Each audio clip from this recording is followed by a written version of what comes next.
Então, boa tarde a todos e a todas que estão aqui na Casa dos Livros connosco e também a todos que nos acompanham através do streaming. Nós vamos dar início à segunda conferência do ciclo Pessoa Ressoa, que é uma série de conferências que são organizadas em parceria pelo Instituto de Literatura Comparada Margarida Loza e a Casa Fernando Pessoa. E hoje vamos dedicar, esta é a segunda sessão deste ano, a sessão anterior teve lugar precisamente na Casa Fernando Pessoa, onde será agora a terceira. Portanto, nós temos um programa de sessões que é realizado em alternância e hoje queria dizer que é com muito prazer, muito gosto que temos aqui connosco António Gonçalves, e também Pedro Eiras, que fará a moderação desta sessão. Eu vou só dizer duas palavras muito breves sobre esta sessão, porque é uma sessão que terá características um pouco diferentes das anteriores, na medida em que temos connosco um artista, pintor, curador e também professor, que tem a particularidade de ser também autor de uma tese de doutoramento dedicada precisamente à obra da Ana Atterley e, portanto, teremos hoje uma abordagem um pouco particular das ressonâncias de Pessoa na obra, no caso também de uma artista multimedial, que é também uma escritora, e, portanto, muito obrigada, António, por ter vindo a esta sessão. Temos também a particularidade de ter connosco o Pedro Eiras, que talvez aqui nesta sala, que tem bastantes estudantes de letras, seja mais conhecido, porque o Pedro provavelmente tem aqui alguns dos seus alunos,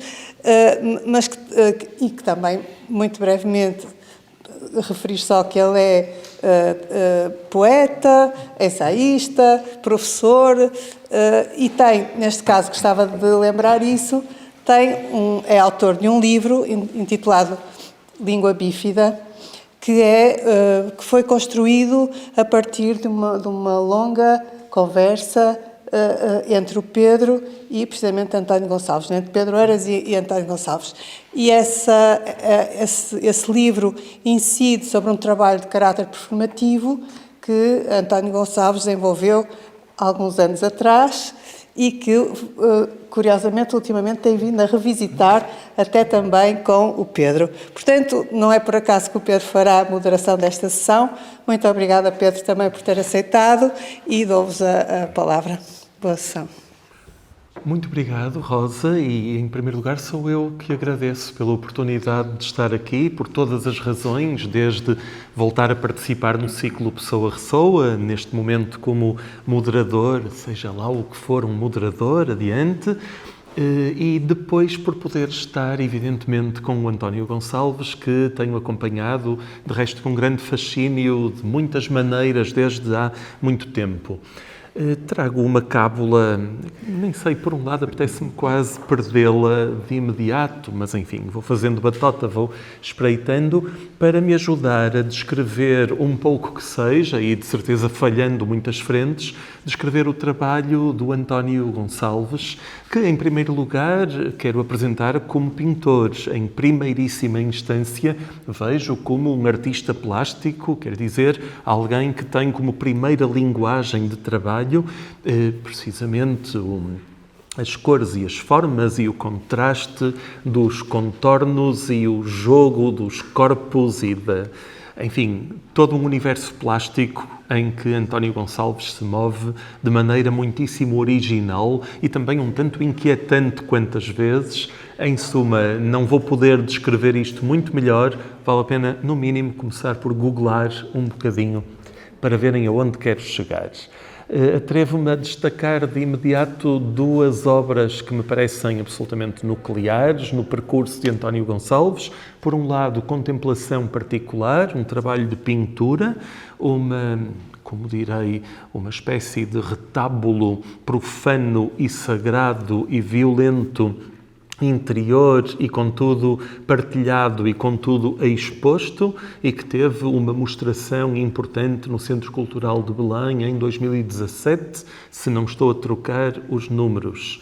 Depois salientaria também esse outro objeto que já temos revisitado, os dois um pouco, com linguagens diferentes, que é essa performance que é constituída por uma projeção de imagens, de fotografias que representam o corpo do próprio artista, sobre o qual são projetadas fotografias de performances de outros autores. Se alguém se perdeu um bocadinho nesta frase, isso é natural, porque são muitas camadas e precisamente esse efeito de labirinto ou de abismo interior é algo que desde sempre me fascina muitíssimo e ainda na semana passada voltou a fascinar, porque esta performance foi recuperada, inaugurada, reinventada numa exposição, num festival em Santiago de Compostela, onde de resto continua e continuará, portanto, além do Google Trabalho de Casa 2, ir também à Cidade da Cultura,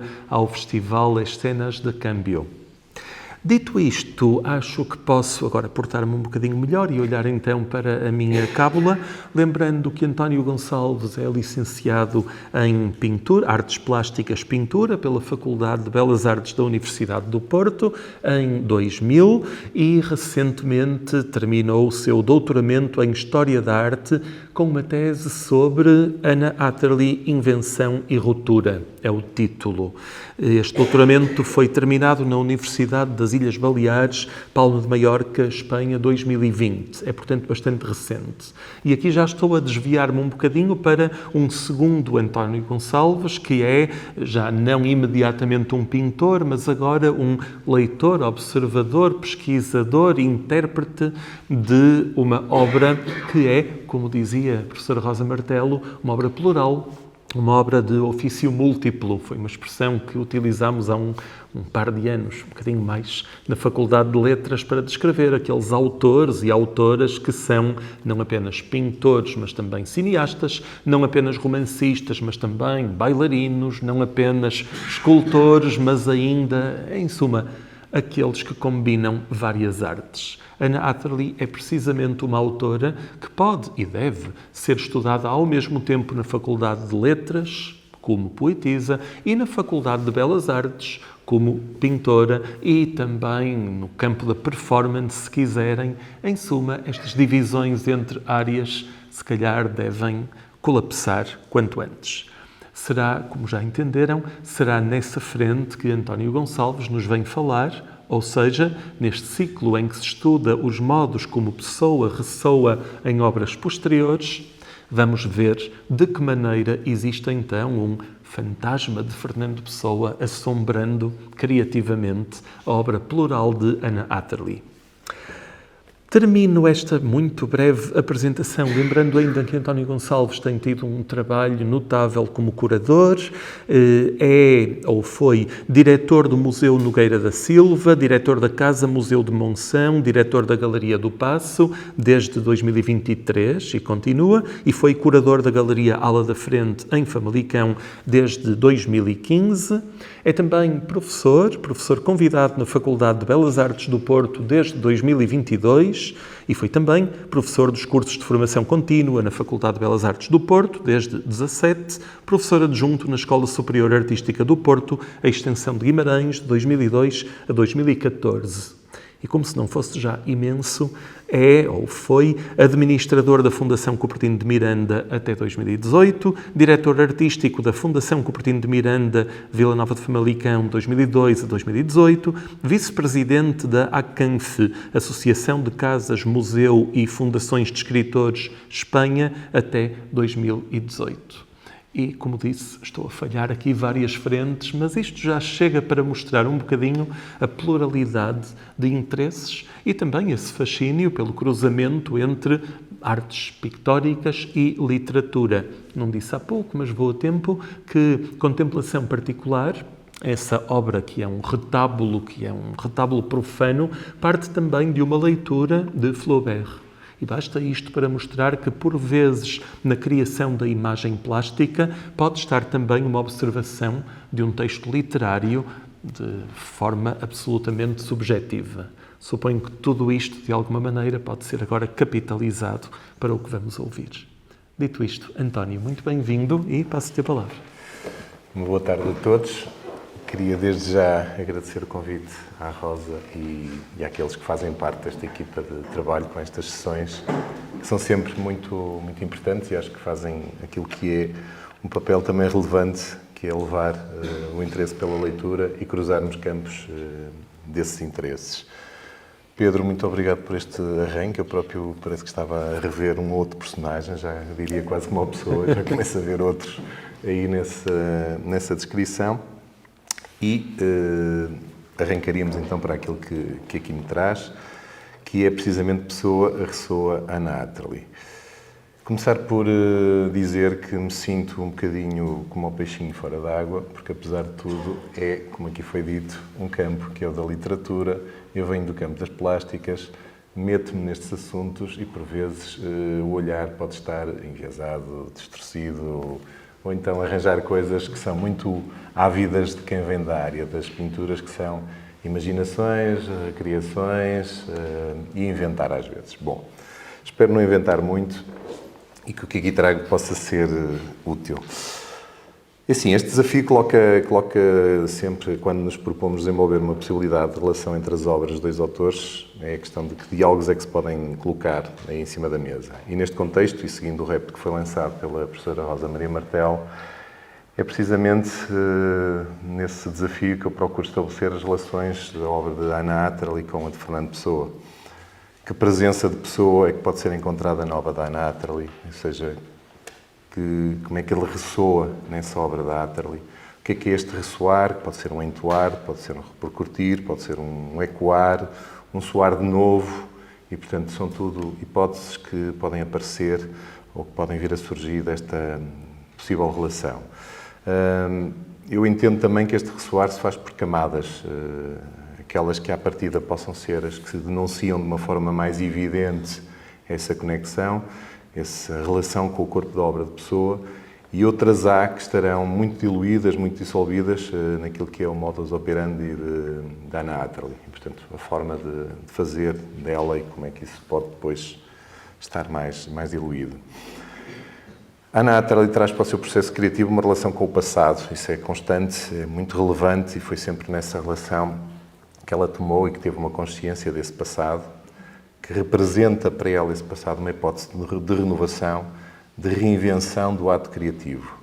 Convocou constantemente autores, convocou práticas, cruzou territórios criativos e desenvolveu-nos uma percepção mais ampliada à base de soluções que veio a desvelar uma cuidada atitude de ruptura e de vanguarda. E, portanto, essa atitude é uma atitude que está sempre presente na obra da Ana e que também, no fundo, é a atitude que vai cruzar com a Pessoa, porque também ele foi de um vanguardismo, foi de uma atitude de ruptura no seu momento, na sua época, como todos os modernistas no contexto português e, portanto, isso é logo também um elo que já está aqui a fazer essa relação.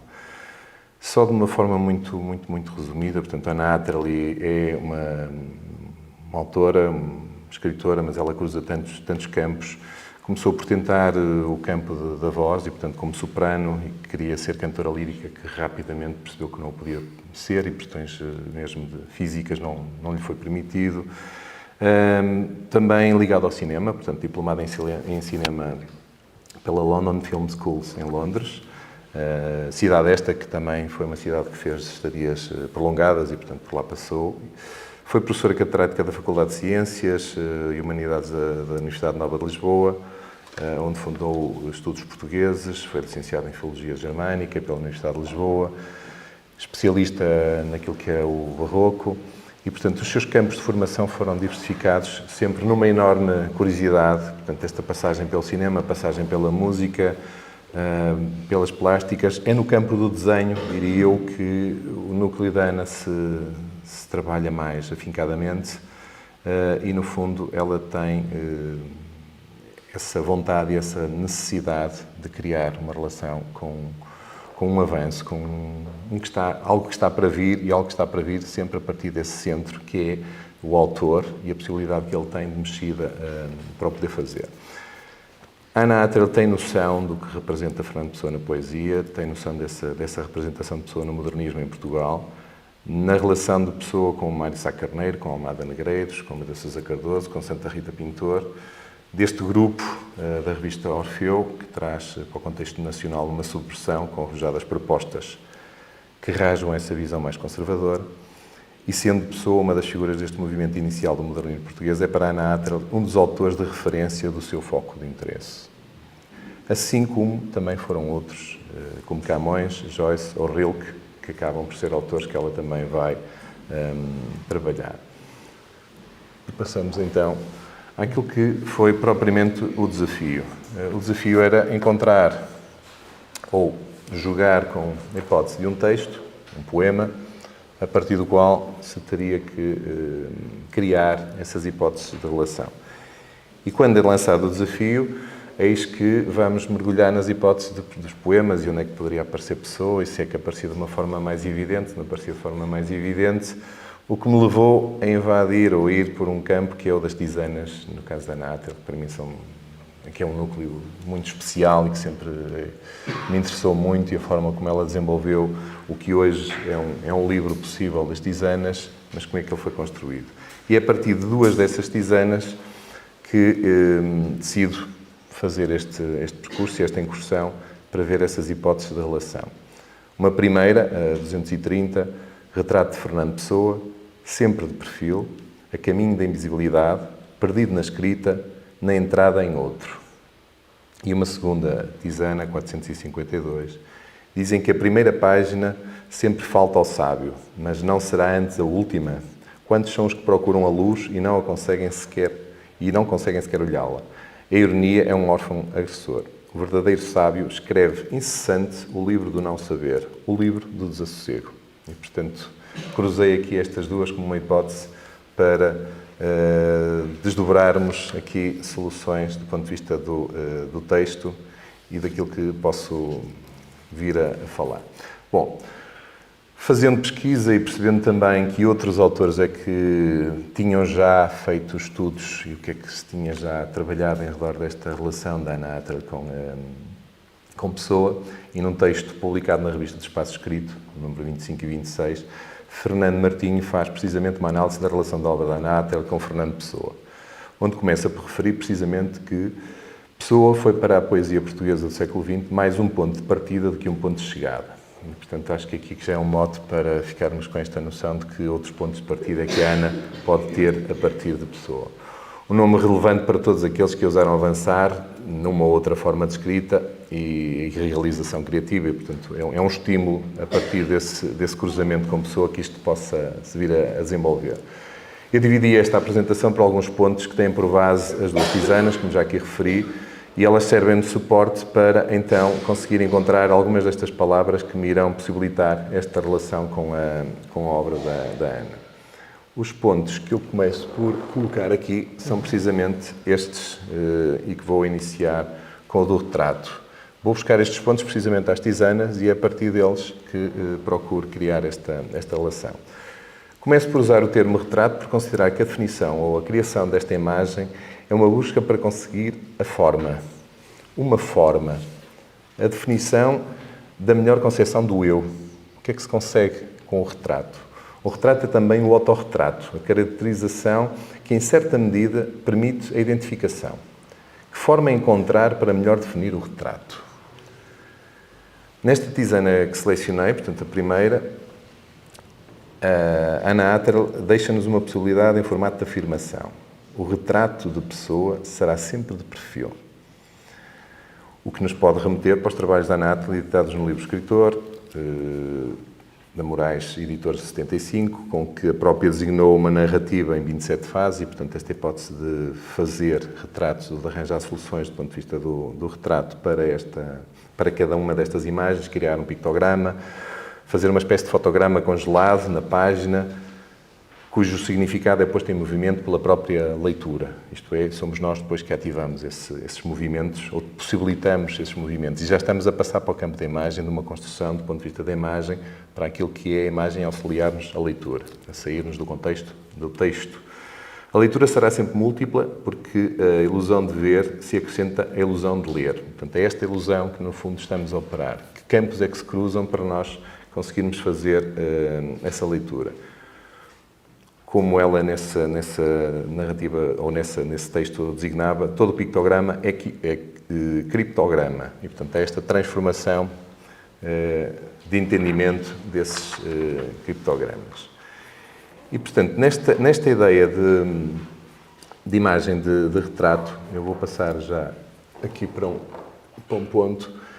Neste livro do escritor, esta é a primeira imagem que inicia essa narrativa. Eu trago precisamente os livros porque gosto muito de poder acompanhar com os objetos para os podermos perceber e ver depois como é que eles funcionam quando estamos com o que é a página. E, portanto, mais do que vos mostrar a imagem só ali, é perceber o que é o estar à direita da página, termos uma página limpa, conseguirmos perceber que graficamente qual é a dimensão que este livro tem, de um formato mais quadrangular. Todo este aspecto é um aspecto que eu considero relevante para aquilo que é muitas das vezes o entendimento da própria imagem.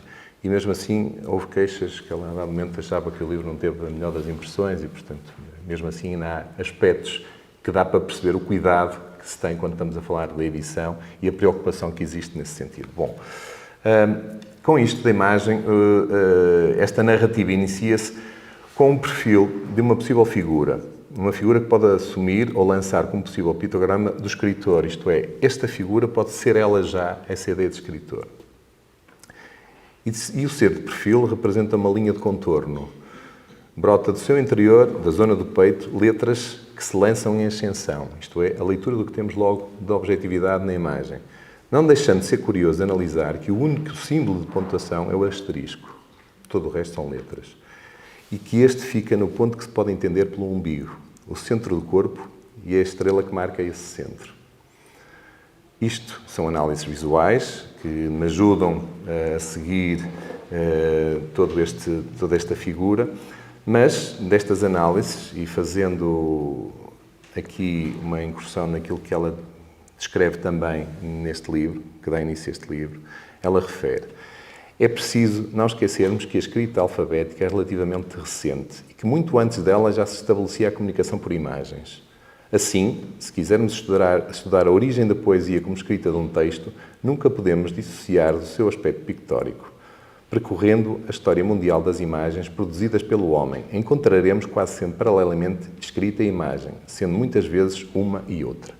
Portanto, estamos sempre a cruzar este campo e é por aqui que gostaria de fazer esta ligação e, ao mesmo tempo, fiz aquele esquema só como cérebro de orientação do ponto de vista da composição para vos mostrar que as linhas de força, como é que elas convergem, como é que, do ponto de vista de uma análise mesmo muito primária, só de estudo de composição, conseguimos ver a orientação desta figura naquilo que é a página, naquilo que é a composição, naquilo que é o sentido da ascensão, como é que essas letras saem desse corpo, que perfil é que é esse corpo, que matéria é que podemos entender desse elemento de simplicidade. Estamos a falar logo à partida de um elemento de simplicidade para ganhar força a partir dessa outra simplicidade. E, neste sentido, vou-vos trazer aqui uma outra imagem que é a de buscar outras hipóteses do ponto de vista de relação, que essa relação se faz também com 2 poemas de Fernando Pessoa. Ou seja, continuando aqui a fazer a análise do que é parte escrita e seguindo ainda aqui uma relação com o retrato. Que forma é que o poeta tem, que forma é que o autor tem de se fazer retratar? Isto é, como é que ele se consegue ver, como é que ele se autorretrata e, ao fazer esse retrato, está-se a retratar ele e traz com ele, no fundo, outros que fazem essa parte. A forma do retrato, a sua definição e uso, para uma melhor compreensão do autor, é vinculada por Ana Ater no seu texto publicado nas atas do 2º Congresso Internacional de Estudos Pessoanos. E, portanto, isto é em março e abril este congresso foi em março e abril de 1983, em Nashville, e daí resultou um texto que Ana apresentou, o texto intitulado Fernando Pessoa, Retrato encontrado em Søren Kierkegaard, onde refere: uma das leituras possíveis da obra de Fernando Pessoa, quanto a nós, seria considerá-lo no seu conjunto como uma monumental tentativa de concretização de um retrato que, sendo embora uma forma de autorretrato, fosse principalmente uma espécie de retrato geral do ser. E, portanto, já há aqui um estudo e já há aqui um entendimento da Ana nessa ideia de que o autor constantemente vai buscar uma hipótese de retrato. Pessoa também nos dá os registros numa busca desta forma de conseguir o seu retrato, de lhe possibilitar um perfil. Os 2 poemas que aqui trago são eles também referidos nesse estudo feito por Fernando Martinho e que é a autopsicografia, em que o poeta é um fingidor e, portanto, aqui, mais do que estarmos a reler o poema, é só fazer essa referência e perceber que essa constante necessidade de entendimento. E o outro poema, também aqui referido, é isto. Dizem que finjo ou que minto, tudo o que escrevo, não, eu simplesmente sinto. E, portanto, sinto com imaginação. E acho que este que é um ponto também importante, que é esta palavra imaginação, para abrir aqui mais um leque de possibilidades dentro do que é que nós podemos acercar-nos a essa ideia de dar forma a esse poeta. E, portanto, é por aí que vou enveredar nesta outra forma de sair do texto e ir ao encontro de alguns elementos que a Ana tem para nos ajudar nessa compreensão.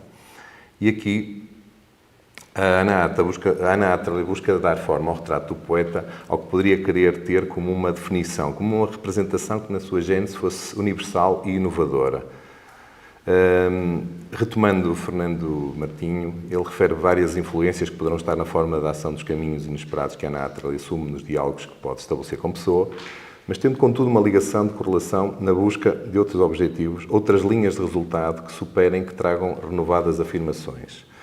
Os finais dos anos 50 e 60 são um período em que a obra de Fernando Pessoa teve um forte empenho, no seu estudo e de ser dado a conhecer, e, portanto, é que se começa, no fundo, a entrar naquilo que é o baú, a arca de Pessoa, e começarmos com isto a ter mais dados, o que veio ajudar muito a perceber-se quem era esse Pessoa, ou pelo menos a termos mais dados para perceber esse Pessoa, e que possível retrato é que se começa a criar também a partir daí. Surgem os paradoxos, as contradições, a Pessoa que lança os heterónimos numa busca de ampliação do seu eu, as redefinições dos eus que o habitam, que serão pontos que terão interessado a Ana Atterley e que poderão estar no seu processo criativo, neste ressoar de Pessoa, na sua produção criativa da escrita à sua produção plástica. E nestes mesmos exemplos referidos por Fernando Martinho, estes poemas de Pessoa poderão estar também a fazer ligações ou exercícios de ligação com poemas de Ana Atterley, como A Dama e o Cavaleiro, de 1960, As Aparências, de 1959, poemas Sigma e Contemporâneos, de 65, a referência do poema O Calculador de Improbabilidades. O poeta é um guardador, no livro do Cisne Intacto, de 83, e, portanto, são uns quantos que se poderia e que está estudado e que já está, digamos, este caminho trilhado, e, portanto, era só fazer esta referência e é neste que eu vou seguir o carreiro. Deixo o caminho e sigo o carreiro numa das hipóteses. E, portanto, eu avanço para uma outra hipótese que é o poema, vou só fazer aqui o salto, mas não tenho isto aqui à frente, que é o primeiro poema concreto da Ana Atterley, de 59. E este poema traz em si uma elaboração que deixa um ensejo de podermos retomar, de voltar ao retrato do que é essa hipótese do poeta. É curioso que eu, entre ontem e hoje, voltei a este poema, porque durante a noite eu fico muito tentado com a questão da composição. E durante a noite, não é aquela coisa de que não durma, é que saltou-me a hipótese, por causa do poeta em cima e o poeta em baixo, eu criei um círculo que era mais uma oval, que a dada altura, quando a fiz, pois já não trouxe o exemplo, já tinha mandado para o PowerPoint, aquilo que tudo começou a bater muito certo. O poeta que bate com o poeta em baixo, e, ao fazer essa oval, há uma coisa que me saltou que para mim foi importante, que é a arca fica no canto superior direito, inferior direito, quero dizer, e no canto superior esquerdo. A arca fica fora desse oval e reforça, de certa forma, a atenção. E, portanto, este retrato do poeta e a palavra arca, rapidamente a mim me começou a aproximar dessa hipótese, ou pelo menos comecei a entender aqui uma outra hipótese de chegarmos a esse retrato para um possível Pessoa. Não é por acaso que este texto central, quando eu faço uma segunda oval, consigo fazer com que Chama e Amor encaixem na mesma linha dentro dessa segunda oval. E, portanto, aquilo começava a reforçar ainda mais e, portanto, eu parei por ali, porque a dada altura desviava-me já bastante do caminho, mas reforçava esta hipótese a partir deste poema. Contudo, dizer, quando fazemos análise, e é por aqui que também entra a análise do ponto de vista de composição, aquilo que é uma página ou aquilo que é a forma estendida nessa página, porque este poema é um poema também ele, em que as palavras estão organizadas num espaço, e, portanto, todo esse espaço nos dá silêncios, nos dá hipóteses de movimento, nos dá hipóteses de leitura, e graficamente a palavra arca, que está cá em baixo, no canto inferior direito, é precisamente o canto que tem mais força, que mais peso quando fazemos a leitura, porque nós lemos de cima para baixo, da esquerda para a direita, e o local onde paramos mais tempo a olhar é precisamente aquele. E, portanto, há ali um reforço que, apesar de termos poeta-poeta, há um reforço desta palavra arca, que fica com ela no início e que fica com ela no fim, mas esse fim é reforçado precisamente pelo espaço que ela ocupa neste ponto. E, portanto, eu aqui quero dizer que eu não fiquei neutro a essa palavra, não fiquei neutro a reforçar, dentro da leitura deste poema, uma hipótese que é essa, do poeta, da arca, e depois, dentro da arca, estariam todas as outras palavras. Isto já sou eu a fazer aqui outras ressonâncias no que respeita a essa leitura, mas a seguir uma hipótese que é este período, portanto, estamos a falar de um poema de 59, estamos a falar de um período onde está a revibrar precisamente essa leitura e esse conhecimento do que aparece da pessoa e do que são as hipóteses também desse entendimento da poesia, sem que estas sejam camadas tão objetivas, mas possam estar a ser camadas mais de apoio a esse entendimento. E sigo dentro desse contexto. Há ainda, dentro deste núcleo de poemas que foi editado de 59 a 61, um outro, que é este, 5 módulos do nome Pessoa. E, portanto, reforça-me outra vez aqui a hipótese de contexto de proximidade, encontrar outra vez a palavra pessoa, não quer dizer que seja o pessoa, mas ao mesmo tempo que reforça estes 5 elementos, persona, percorre, permuta, persegue, persiste, existe, só. E é qualquer coisa que me pode outra vez remeter para uma hipótese de retrato de pessoa a partir destes 5 módulos e a partir desta hipótese de deixar em aberto, porque acho que é também uma parte de interesse naquilo da obra da Ana, é que não fecha propriamente, ela fica em aberto. E já lá iremos depois no final o que é que são as tisanas com esse livro em aberto comparado com esse livro em aberto que é o Desassossego. E, portanto, já aqui começam outras pistas para ajudarem nesse entendimento. E, portanto, o retrato continua a ser um ponto que para mim é relevante e esta necessidade que o poeta tem de se entender, se conhecer, se buscar, e, portanto, esses eus todos do Pessoa vêm nessa tentativa, quanto a mim, de uma hipótese de encontrar a fisionomia, o desenho, a solução para esse retrato. É, portanto, dentro disto, o retrato traz nas suas feições os outros poetas. O que fizeram ser esse poeta? Que outros poetas é que fazem a existência desse? Como se socorrem desses outros aqueles que tornaram a existência desse eu, que se procura, que necessita de uma identidade? Ana tem os seus, que nos vai denunciando na sua obra, como já aqui referi, Camões, Pessoa, Rilke e Joyce. Fernando Pessoa também nos refere como os seus mestres nos textos sobre a obra literária. E, portanto, eu vou só aqui à página 117 para ler este excerto. Cada um de só 3 poetas, desculpem, no Portugal dos séculos XIX a XX, se pode aplicar o nome de mestre. São eles Antero de Quental, Cesário Verde e Camilo Peçanha. Concedo que se lhes anteponham outros quanto ao mérito geral. Não concedo que algum outro se possa antepor a qualquer deles neste abrir de um novo caminho, nessa revelação de um novo sentimento, que, em matéria literária, propriamente constitui a mestria. É mestre quem tem que ensinar. Só eles, na poesia portuguesa desse tempo, tiveram que ensinar. O primeiro ensinou a pensar em ritmo. Descobriu-nos a verdade de que o ar imbecil não é indispensável para ser poeta. O segundo ensinou a observar em verso. Descobriu-nos a verdade de que o ser cego, ainda que Homero em lenda o fosse e Milton em verdade se o tornasse, não é qualidade necessária em quem faz poemas. O terceiro ensinou a sentir veladamente.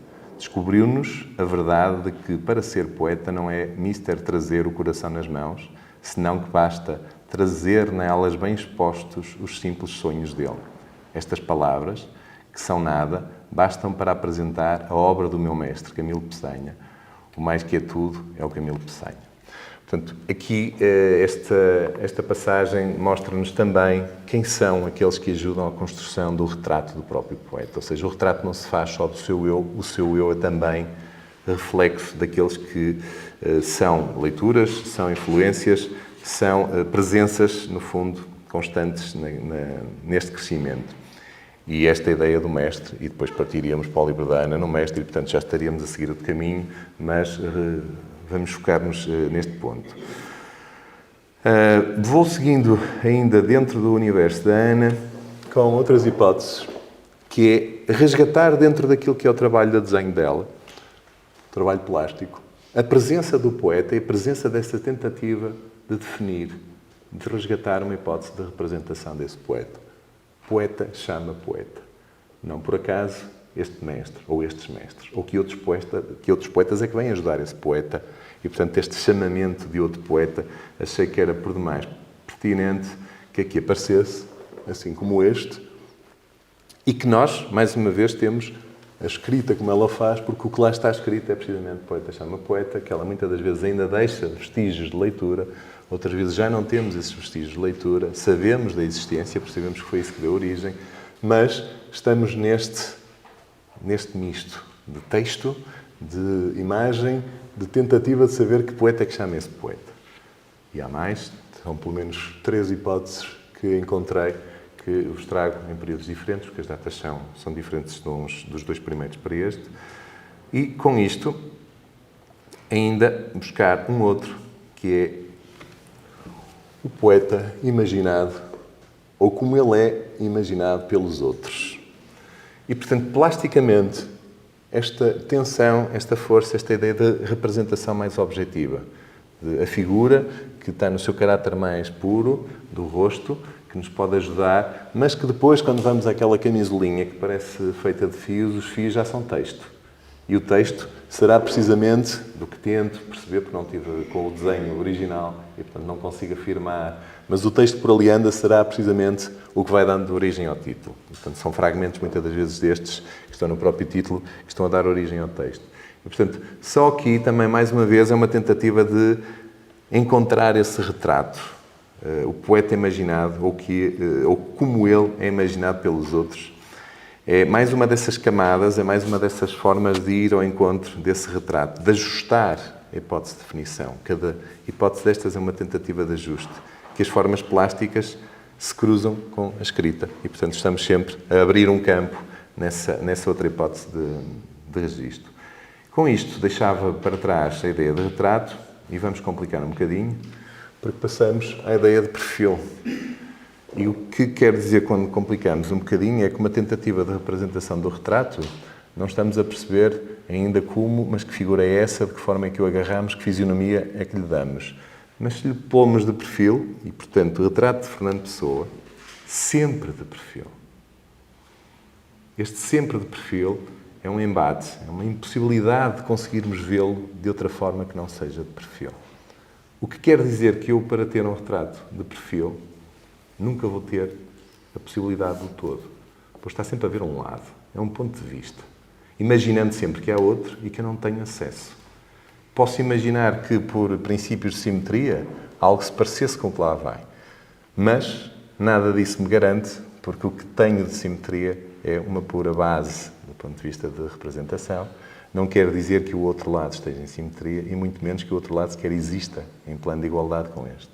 E, portanto, esta hipótese de pensarmos o perfil é uma hipótese que me fez atender esta outra solução do ponto de vista das leituras.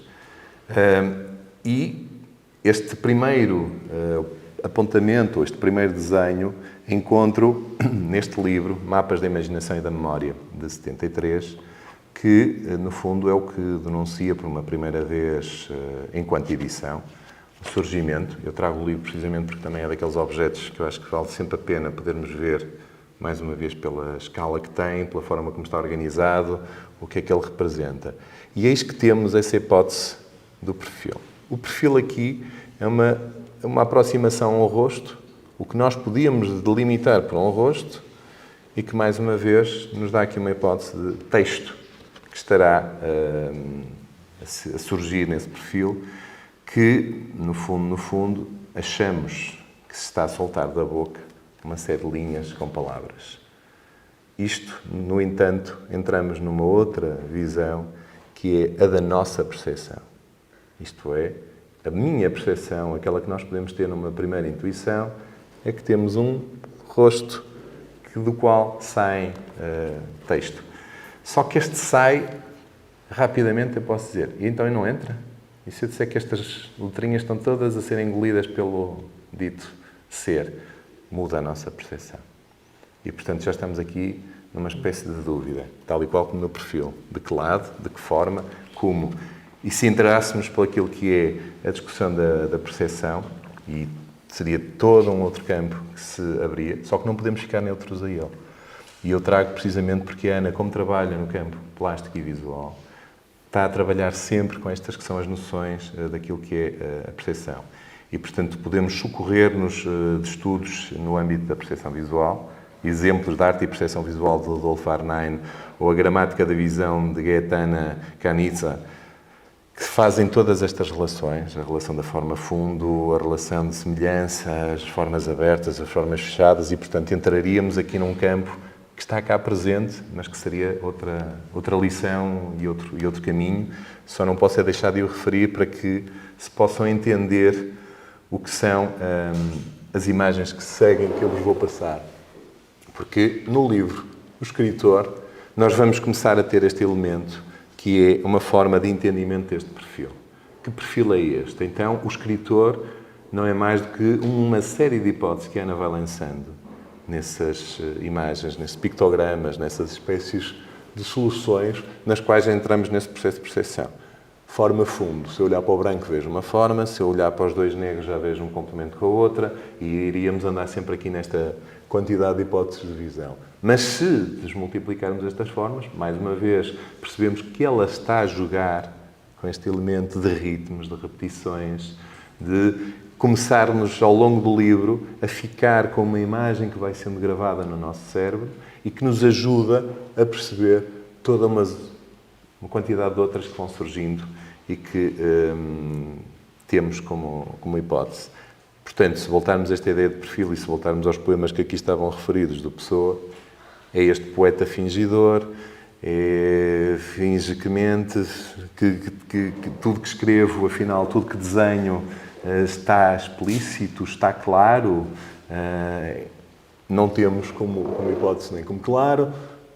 Vamos tendo outro tipo de abordagens e como nós trazemos essa imagem desse perfil, ele vai estando ali a criar ritmos, soluções cromáticas que aparecem com esses ritmos, mais hipótese. E nós já não abandonamos essa figura, já andamos à procura dela, já estamos com esse perfil presente. E, portanto, o escritor, afinal, é um livro de narrativas de perfis e de hipóteses de perfis que nos dão a hipótese de encontrar a solução para como ele se vai esbatendo em formas e mais formas. Eu só estou a trazer algumas delas como uma análise possível. E estes desenhos vão deixando também possibilidades de leituras. Estas repetições de forma fundo, de ritmos, de configurações, simultaneidade, de ecos. Buscamos esse rosto, esse perfil que deixa assegurar a definição do escritor. Nós queremos essa definição. E ela busca essa definição. Portanto, ela, página após página, está-nos a tentar ajudar a encontrar soluções para encontrar esse perfil, para encontrar essa representação. E, portanto, são todas elas hipóteses que nos dão essas soluções, sempre numa tentativa de vermos delineado, com mais ou menor evidência, numas ou outras soluções. Eu vou passando mais rápido, só por uma questão de termos o tempo, até ficarmos outra vez numa espécie de linha de texto, onde já são ecos muito subtis. Mas como trazemos estas imagens de trás, elas estão ali presentes e nós não... Entra num outro jogo. A ideia mesmo de um jogo de cartas. O jogo que se desmultiplica também. O jogo este que procura.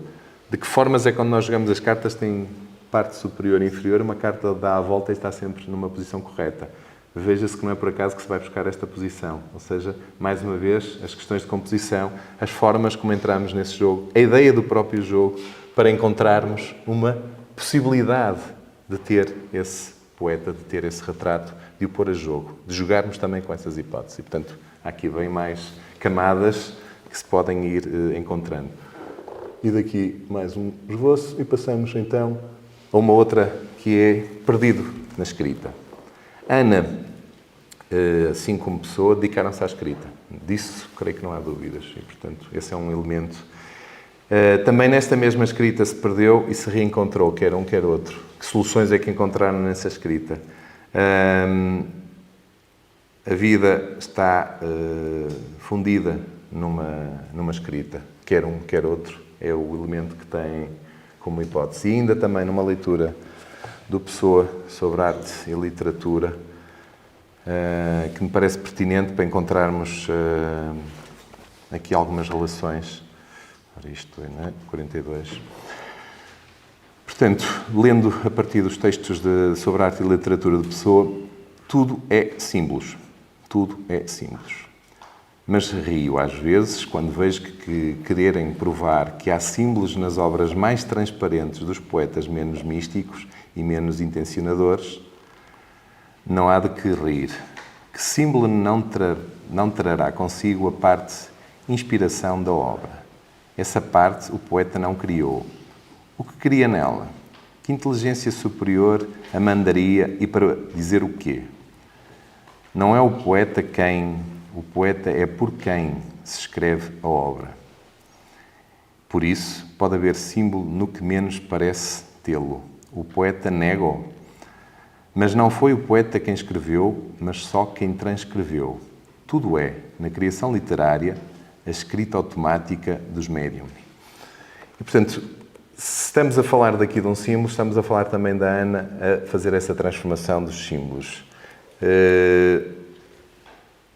O poeta, nesse ato de ação, como lhe chega à escrita, como surge, que símbolos são os que revela e os que vê, que médium ou que meios que tem para se ver revelado através desses símbolos, através da escrita.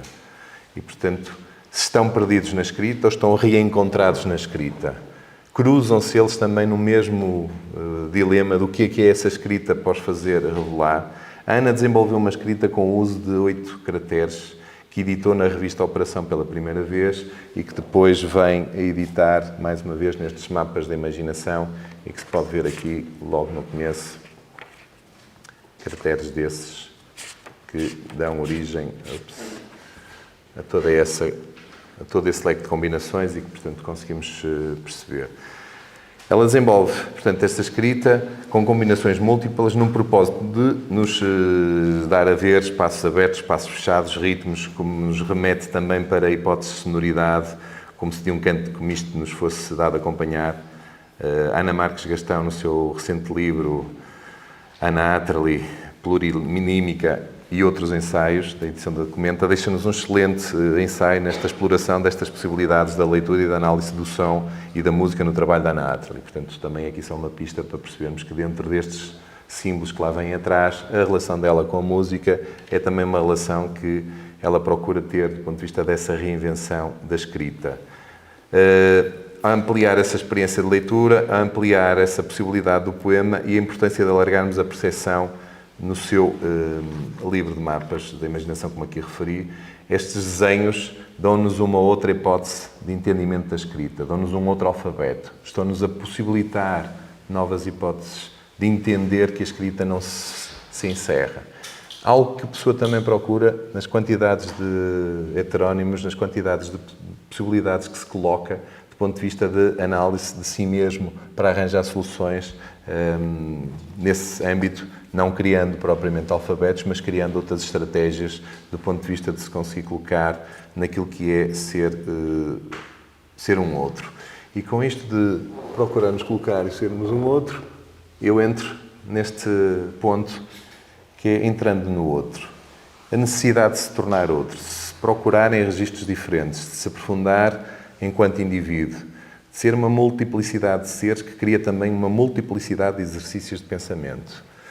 No fundo, uma busca para que se possa sair daquilo que existe, que se tem de melhor de cada um, para encontrar num outro sonho, um absoluto, numa outra obra completa, de uma outra hipótese de desmultiplicação.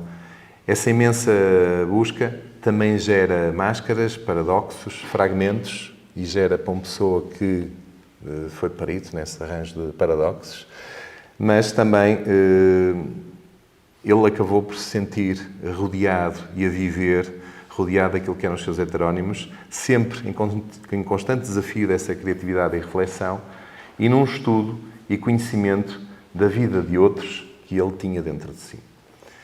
Alberto Queiro, Álvaro de Campos, Ricardo Reis, Bernardo Soares são disso exemplos e, portanto, seguiríamos daquilo que são os exemplos do Pessoa. E trago também aqui este paralelo para aquilo que são os exemplos da Ana Atterley, embora não como heterónimos, mas aquilo que ela faz como um exercício de se colocar, de fazer incursões, de fazer usar o seu nome na reformulação dos outros autores, das outras práticas, e faz com isto um exercício de reinvenção.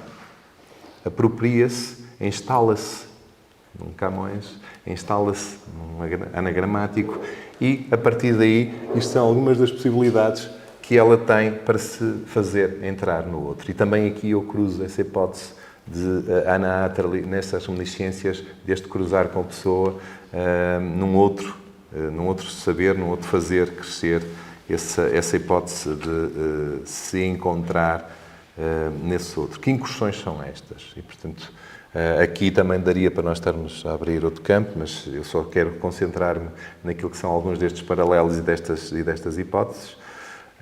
E passaríamos então, para ver que o tempo esteja controlado. O verdadeiro sábio escreve incessante o livro do não saber. E retomamos outra vez a escrita. O registro de Pessoa e da Ana Atterley buscam reinventar, que usam como meio de dar a ver. Como é que eles arranjam essa sua autorrepresentação e como é que a ideia do livro, a ideia da hipótese de um corpo consiga descrever, consiga ter unidade, consiga fazer essa noção de que sábio é esse e que interessante seria esse livro. Que livro é esse? E, portanto, a Ana tem essa preocupação, mesmo nada em tudo, é mais uma das hipóteses que eu vou buscar do ponto de vista do desenho, do ponto de vista desse texto, para construir algo que nos ajude a esse entendimento, quer o caso da Ana, quer o caso do Pessoa, tem essa preocupação com a questão do livro. Que livro é esse? Nós sabemos que Pessoa edita um. Depois as preocupações todas que devem arranjar formas e possibilidades de editar outro. Também a hipótese que se colocou a dado momento, que comprou e que teve a hipótese de uma editora e que queria ter a tipografia. Portanto, há aqui um objeto que não é estranho, quer num, quer noutro. É o caso da Ana com aquilo que explora do ponto de vista de possibilidades para uma ideia de livros, para uma ideia de fixar o texto num contexto do livro e de conseguirem com isso uma renovação da hipótese desse contexto do livro. Mais algumas dessas hipóteses que ficamos sempre nesse limite, que ficamos sempre nessa solução de que livro é esse, que sábio, são eles tão sábios do ponto de vista de entendimento e de aprofundar e de ter esse conhecimento de todas as histórias do livro, de toda a concepção, seja do objeto mais prático ou objeto mais conceptual, se assim o quiséssemos dizer. E é aqui nesta inquietação que se percebe que, na realidade, tudo é feito por uma espécie de fragmentos, não os conseguem juntar. É como se qualquer coisa estivesse estilhaçada, que não conseguem encontrar a solução para objetivar esse livro. Conhecem-no, sabem da existência dele, mas nunca o conseguiriam, no fundo, finalizar. E, no caso da Ana, isso vai estando evidente quando temos o livro perdido, quando temos a escrita enquadrada. Eu diria que são todos desenhos onde equaciona essa hipótese de livro, onde equaciona essa solução para fechar esse objeto, para o ter resumido como uma possibilidade, mas que, ao mesmo tempo, esses seus formatos estão sempre incompletos, ficam sempre em aberto. Tal e qual como a Pessoa, que na carta, já agora, eu tinha por aqui apontado, Na carta a Adolfo Casais Monteiro, refere a dado momento: concordo absolutamente consigo em que não foi feliz a estreia que de mim mesmo fiz com o livro da natureza de mensagem. Portanto, ele tem consciência do que é que foi essa edição, do que é que isso representa. Comecei por esse livro nas minhas publicações pela simples razão de que foi o primeiro livro que consegui, não sei porquê, ter organizado e pronto. Portanto, há aqui a ideia de que, por mais que se queira colocar esse fim ou essa hipótese do livro, as coisas nem sempre poderem funcionar tal e qual como se gostaria. Tenciono, isto já mais à frente nessa carta, tenciono durante o verão reunir o tal grande volume dos poemas pequenos do Fernando Pessoa, ele mesmo, e ver se o consigo publicar em fins do ano em que estamos. Será esse o volume que o Casais Monteiro espera e é esse o que eu mesmo desejo que se faça. Portanto, estão a ver aqui sempre uma constante necessidade de encontrar esse objeto. Quais são as reuniões que estão dentro desse objeto? Como é que se veem, mais uma vez, retratados e como é que é essa possibilidade desse encontro? E, portanto, com isto, eu diria que é mais um ponto onde eu conjugo Ana e Pessoa, ou seja, até na inquietude do que é conseguirem fechar um objeto que poderia ser esse livro. Ainda numa outra possibilidade que a Ana tem, que é quase que nos querer dar uma espécie, uma pista de noções da reinvenção da leitura. Como é que eu posso reinventar a leitura? Mais um livro em 75 que aparece com esse auxílio, com essa ajuda. Ou seja, dentro do próprio livro, o que é a hipótese de ler, de reler. Como é que podemos entender a leitura quando ela é toda feita já só por imagens? Em que o texto está todo ele trabalhado do ponto de vista de imagens, em que nós estamos nessa hipótese de entendimento de um outro tipo de livro.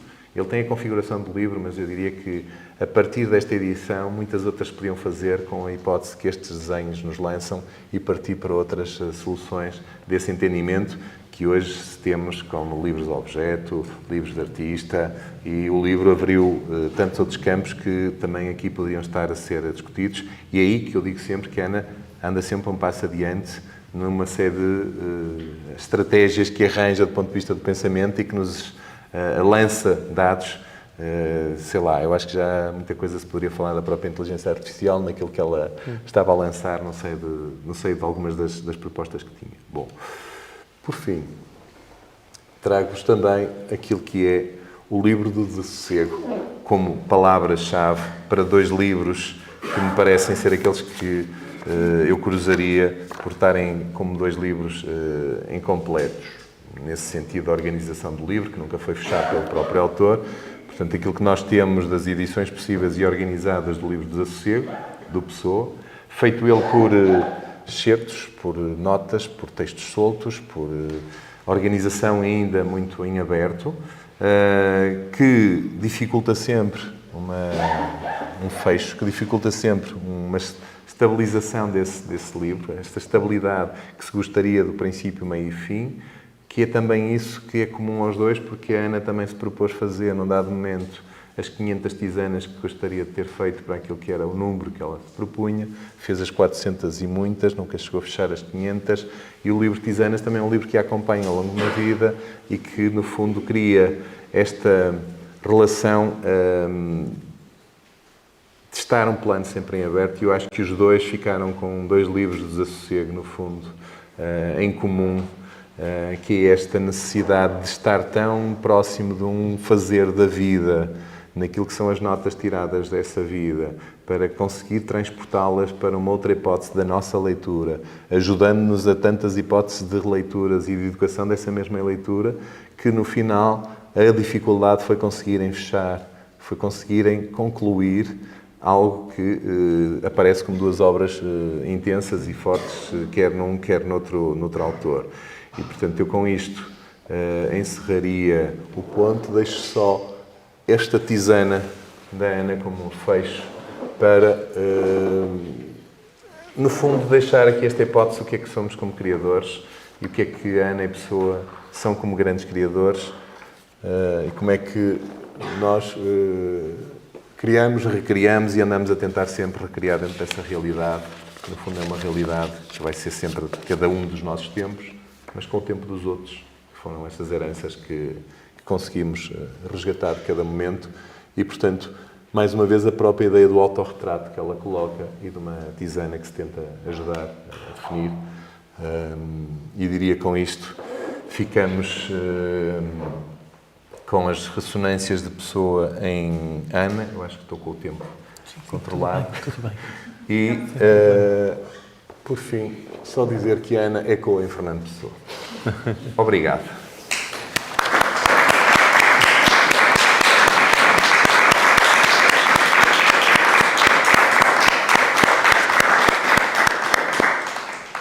António, muito obrigado e acho que podemos ainda ter um momento de debate sem nos estendermos. Eu, se calhar, aproveitava e dizia só isto. Eu, pela minha parte, fico sempre muito fascinado com o género de operações que tu decides convocar junto do texto literário. Algumas eu conheço porque venho da literatura e partilhamo-las, mas outras, para mim, são realmente insólitas. Exemplo, quando pegas no primeiro pictograma do escritor e o cortas com linhas geométricas imaginárias, enfim, deixam de ser imaginárias, passamos a vê-las. Quando cortas a imagem para descobrir quais são as secções que ficam mais sobrecarregadas com letras ou com linhas ou com coisa nenhuma, isso para nós é muito, para mim, para quem vem da FLUP, não é?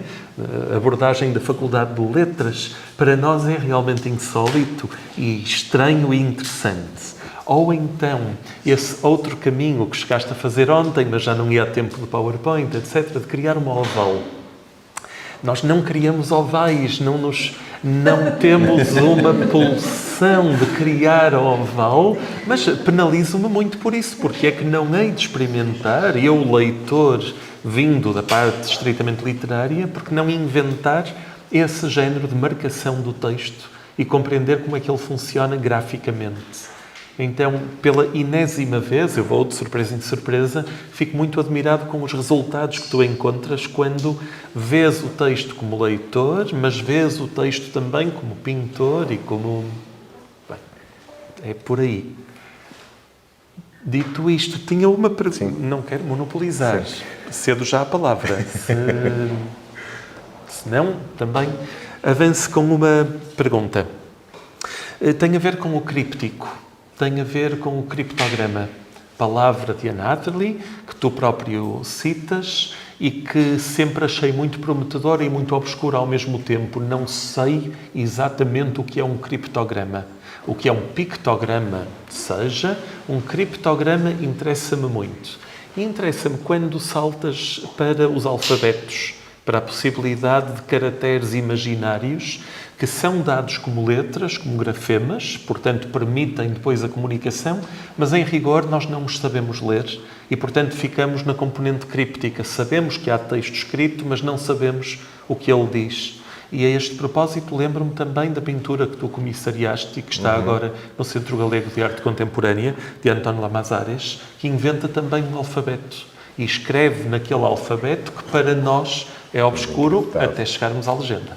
Sim. Queres comentar? Eu diria que sim, a questão do criptograma é algo que se prende com termos mais código ou menos código de acesso. Até buscando o ponto anterior, quando dizes como é que vais buscar linhas, o porquê que olhas para um texto e, neste caso, os textos que aqui estão colocados são textos de caráter visual. Porque não é escrever, não é organizar o texto da forma dita mais convencional que nós temos, da linha que está com os espaços e que a coisa está organizada de acordo com um convênio, que é o nosso, para termos a leitura do texto. Quando saltamos, não é? Mallarmé, quando nós começamos a saltar para outras hipóteses do texto ganhar forma dentro do espaço da folha, ele entra noutra discussão, que é a composição do espaço. Ora, nós temos composições no espaço porque trabalhamos com elas enquanto organização visual. É aí que muitas das vezes, por exemplo, a leitura de uma imagem, nós vivemos num mundo carregado de imagens no dia-a-dia. Quantos de nós é que têm formação para ler uma imagem? Isto é, como é que nós conseguimos, na realidade, aceder a muitas dessas imagens numa outra base de compreensão da mesma por outras camadas? Estamos, muitas das vezes, distantes dessas hipóteses porque não temos, precisamente, estes códigos. O criptograma é um bocado a mesma situação, que é, se eu não tenho mais dados, fica encriptado, não tenho hipótese de aceder tem que arranjar mais dados.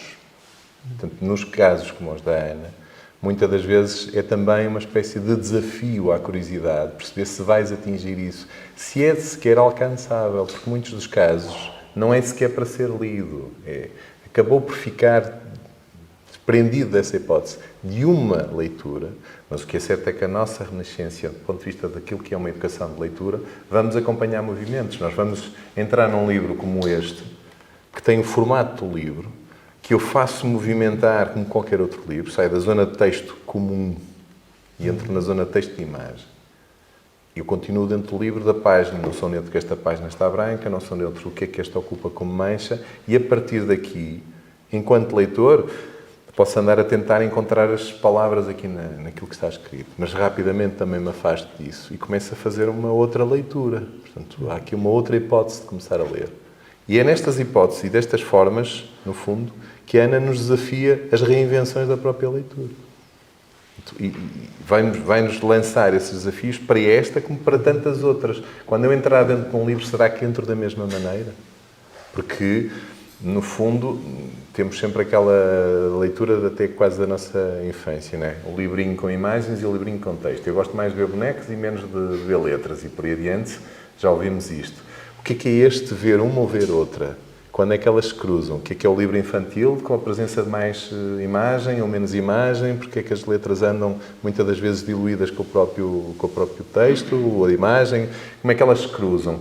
Estão precisamente a criar outro tipo de relações nessa leitura, a ajudar-nos a cativar muitas das vezes a leitura para o texto, com uma espécie de animação do ponto de vista da imagem, para algumas das dificuldades que encontram.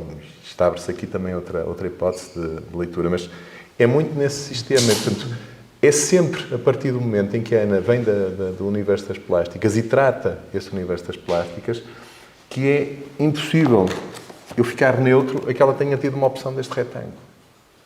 Não fico neutro a isto. Não é um livro convencional, há aqui uma opção. E depois não consigo ficar neutro, que quando abro, não é? A organização que temos aqui, do ponto de vista de espaços, não foi pegar a pôr tudo seguido, isto já é uma composição. Isto já começa a criar linhas de força, já tem uma expressão, eu saio de umas para outras, continuo com determinados ritmos, subo, baixo, e portanto, há aqui silêncios, há aqui espaços vazios, são tão importantes quanto os outros. E, portanto, aquela ideia de que a imagem é esta é uma parte onde eu foco. Esta também me ajuda a focar esta.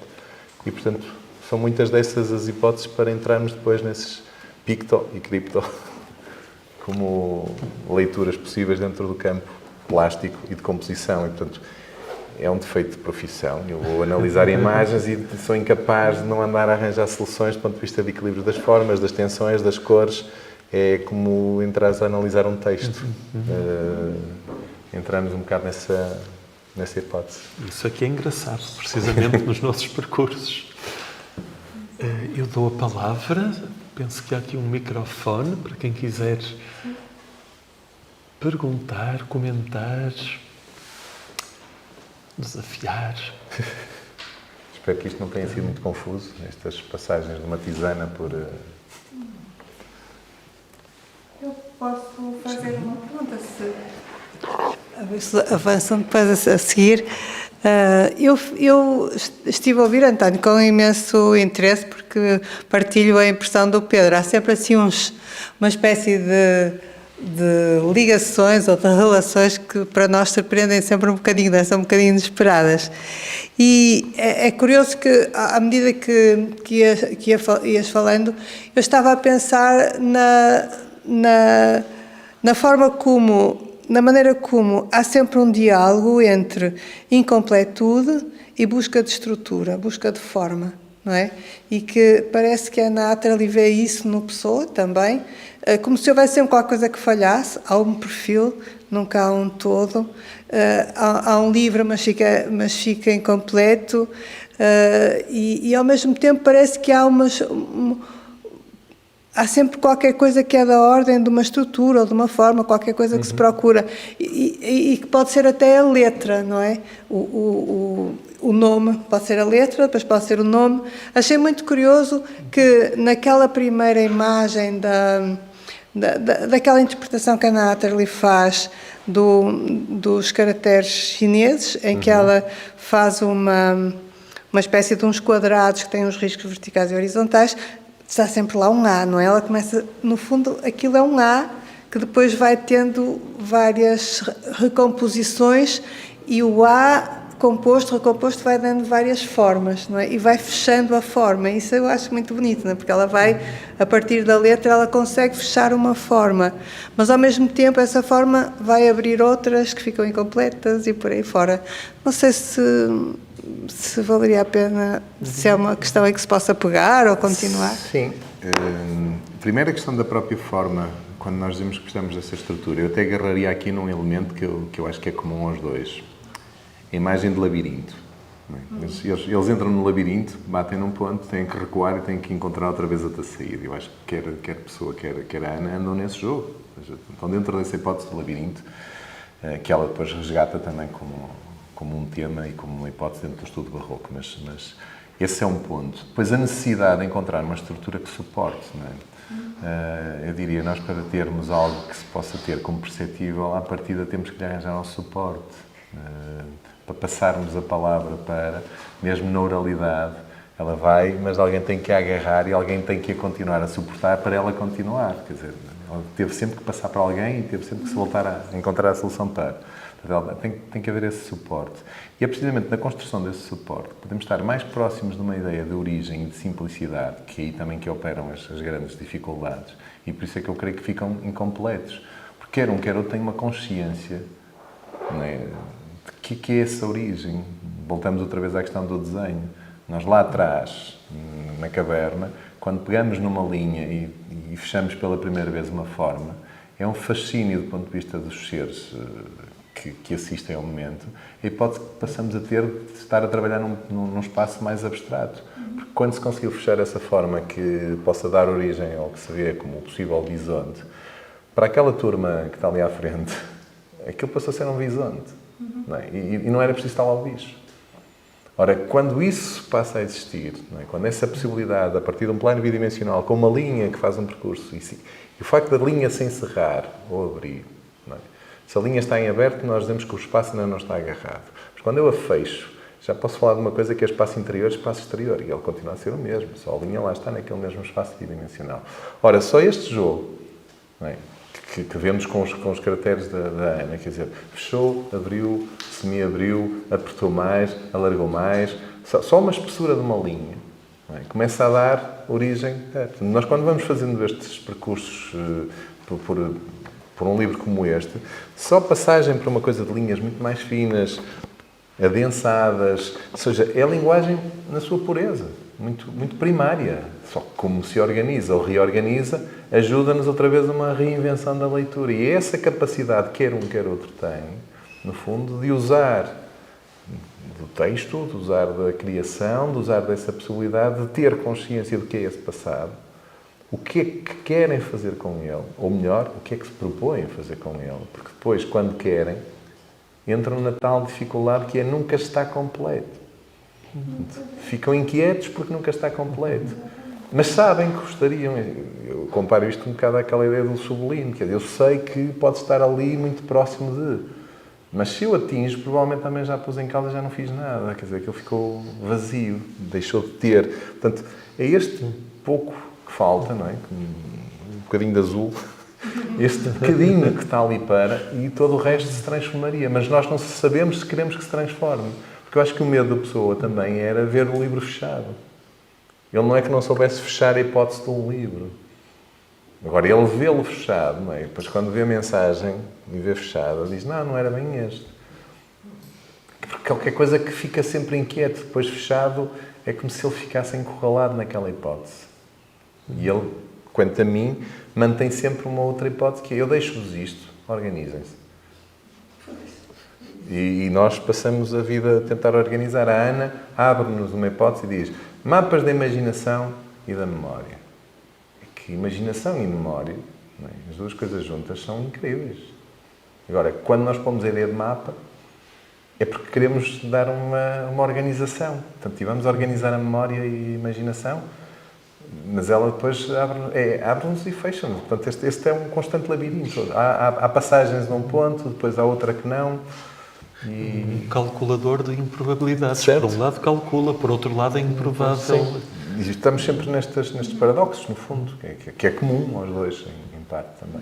E eu, à medida que isto depois começa a ser uma espécie de caixa que se vai abrindo, à medida que tento aqui, a partir de uma tisana, dar uma certa ordem, depois começam algumas ramificações e as vontades começam a ir noutros sentidos, porque se vai encontrando possibilidades, no fundo.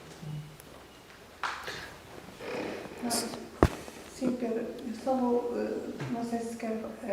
Nós temos aqui uma instrução desagradável, que é: eu tenho que fechar isto às 7h30. Pois, eu estava a olhar para o tempo e a ver. Era um detalhe, por causa das pinturas rupestres, são perfis. Não há pintura frontal na arte pré-histórica, há nas estatuetas, claro, a deusa mãe está de frente, mas a pintura nasce de perfil.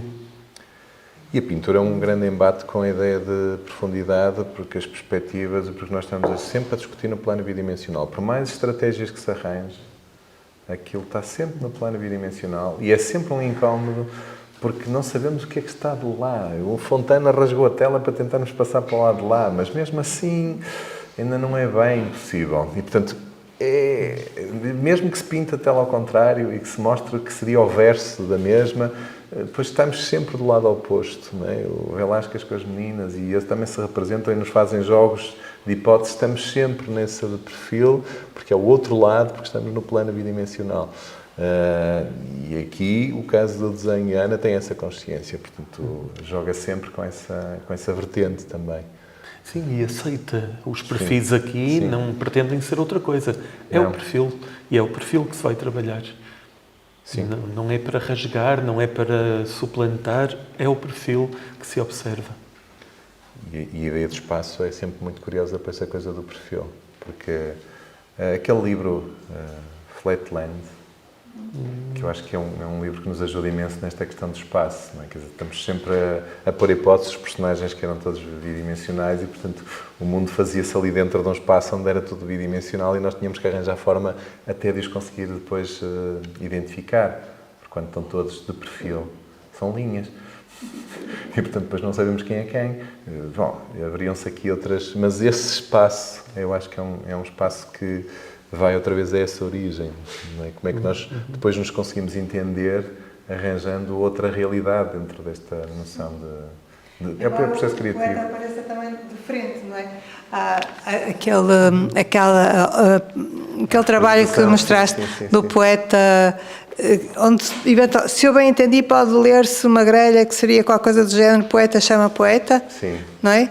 E isso é curioso, porque é uma imagem de um poeta em chamas. Claramente o cabelo está inflamado. Sim, aquela cor não é? A cor, também aquele vermelho e laranja. E poeta chama, também é um poeta chama no sentido de flama, não é? O poeta inflamado. E isso é muito curioso. Parece que o poeta está em estado de ser... Também entraríamos outra vez de entrar num estado de dissolução, até por ser altamente inflamável, também pode ser altamente dissipado, como chama, não é? Questão cromática, entraríamos noutra vertente, que é o uso da cor ou não uso da cor, que é muito subtil no caso do escritor, onde ela coloca alguns elementos cromáticos, são sempre muito acautelados, mas, por exemplo, nessa apresentação do poeta, ela é extremamente intensa, mas depois há ali uma cor complementar de um verde, que se complementa com o vermelho, e entramos já num outro registro, que é isso também que acalma do ponto de vista de uma área dessa intensidade, onde é que se foca, porque aquele rosto vem desse vermelho todo, ele é qualquer coisa que foi concentrada em negro, dentro dessa mancha do vermelho. E, portanto, o retrato acaba por ser esse negro que se agarrou dentro do próprio vermelho. Se nós retirássemos esse negro, outra vez uma mancha vermelha. Ora bem, se calhar temos de terminar, o tempo é o nosso maior inimigo. Por isso, é verdade. Felizmente isto continua noutros lugares, Sim. Mas quero agradecer muito a todos os presentes, à organização e, claro, muito especialmente ao António Gonçalves, que nos ajudou a repensar como a pessoa continua a assombrar-nos. E a Ana Atterley, nomeadamente. Obrigado a todos também Obrigado. por este momento e por este encontro, e espero que Isto ressoou.